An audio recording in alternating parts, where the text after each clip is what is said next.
Hello. If you've been reading the press over the weekend, you might have been misled into believing that Berkeley Free Speech Week is in a bit of bother.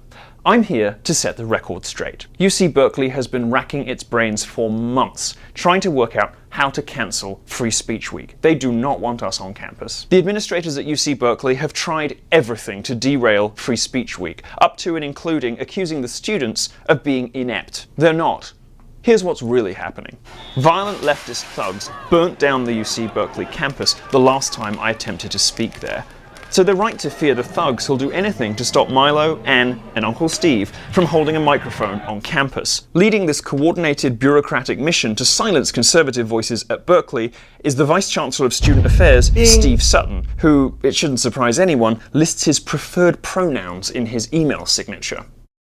Another bad dude on the Berkeley campus is Assistant Vice Chancellor for Public Affairs, Dan... is it Mogulov? Mogulov. Steve Sutton released a press statement over the weekend saying that 2 of Free Speech Week's headline events are now cancelled because the student group hosting us, the Berkeley Patriot, failed to file the paperwork on time.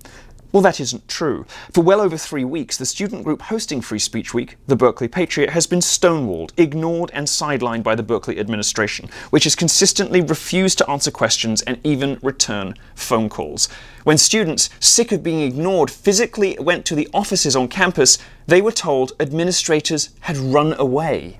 My company, MILO Inc., working with the Berkeley Patriots, has all permits, permissions, and venues reserved.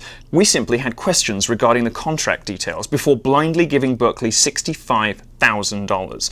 Among these questions was, we wanted to know if we'd get our $65,000 back if Berkeley cancelled the event.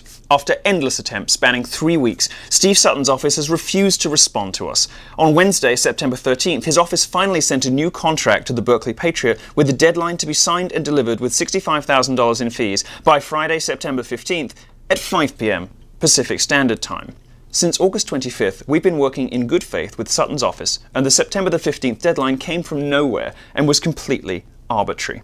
The contract sent Wednesday last week was identical to the old one. Our questions about refunds and other issues had not been addressed. The Berkeley Patriot asked Sutton's office if this was a mistake. In fact, between Wednesday and Friday afternoon of last week, members of the Berkeley Patriot inquired on 19 separate occasions in calls and emails that were not returned. During that time, the university police, under influence from Sutton, rescinded an agreement with the Berkeley Patriot and informed the students they suddenly needed to file 12 separate security applications, when they previously assured the students that they only needed 1. The university's insurance company then suddenly let the students know that this event would not be covered. Meanwhile, as administrators at Berkeley were not returning calls to us last week, they were returning calls to somebody else, the Los Angeles Times. In a story published at 12:30 Pacific Standard Time on Friday, September 15th, the exact moment, according to emails, that Sutton's office finally responded to the Berkeley Patriot about the contract, the LA Times published a story quoting administrators saying the group hadn't filed their paperwork and that the event was probably not going to happen.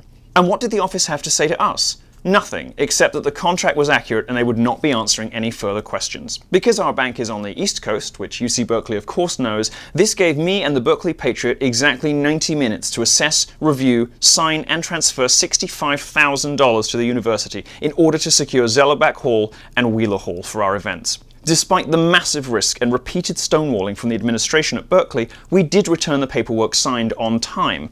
By then, of course, the banks were closed on the East Coast and money would be sitting in limbo until Monday morning. This was designed to force a cancellation. We are not going to cancel Free Speech Week. I'm not going to allow these slippery, bureaucratic tactics to derail an event that we've been planning for months and which is going to end up costing almost $250,000.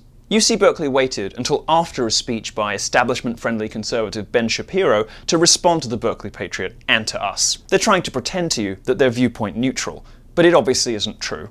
Nobody riots when Ben Shapiro speaks, but they do when I show up. They will for Ann Coulter, and I'm pretty sure they also will for Steve Bannon when he shows up at Berkeley later this month. We didn't get the assurances we were looking for, but as an act of good faith, this morning, I wired UC Berkeley $65,000. Actually, to be precise, I wired them $65,758.76. Once again, UC Berkeley is attempting to stop free speech. They've refused to respond to our emails in a timely manner. They don't meet with us in person. They dodge our attempts to discuss the event. In recent media, UC Berkeley has lied, saying that we haven't met our deadlines. This could be more than false. It'd be easier to meet those deadlines if UC Berkeley, say, responded to their emails. They've been trying to do everything that they can to prevent this from happening in a very bureaucratic way. We have done our best to reach out to the university, but they keep dodging our attempts. They've been unresponsive to emails. They refuse to meet with us. We couldn't get in touch with the proper people to discuss certain things like the venue fees or the contracts. This is clearly a tactic of bureaucratic stonewalling, which they've done before. They don't want this event to happen, but they can't cancel it outright. They need for it to look like it was our fault, our own failures, which is not the case. We've been replying within minutes to every single email they've sent, and we've gotten everything in on the right times and the right dates. And they're telling the press that the Patriot wasn't following the protocol when we were. We hope the university realizes that the Berkeley Patriot has been nothing but cooperative and flexible while trying to host this event. They leaked to the press that Steve Bannon will be speaking at Berkeley. This is a big problem because Bannon is someone who's likely to draw more attention from Antifa, which increases our risk. They didn't have permission to do that. They didn't include specific key clauses that we needed to protect ourselves as students in case something went wrong. UC Berkeley, if you truly care about your students, you would stop blaming the conservatives and you would start, telling the police to do their job, putting Antifa in jail. UC Berkeley's conservative students feel totally betrayed by their university. And so do I. They're asking today, and I'm asking today. UC Berkeley, please rediscover your commitment to free speech, rediscover your commitment to the First Amendment, and help us stage a successful Free Speech Week.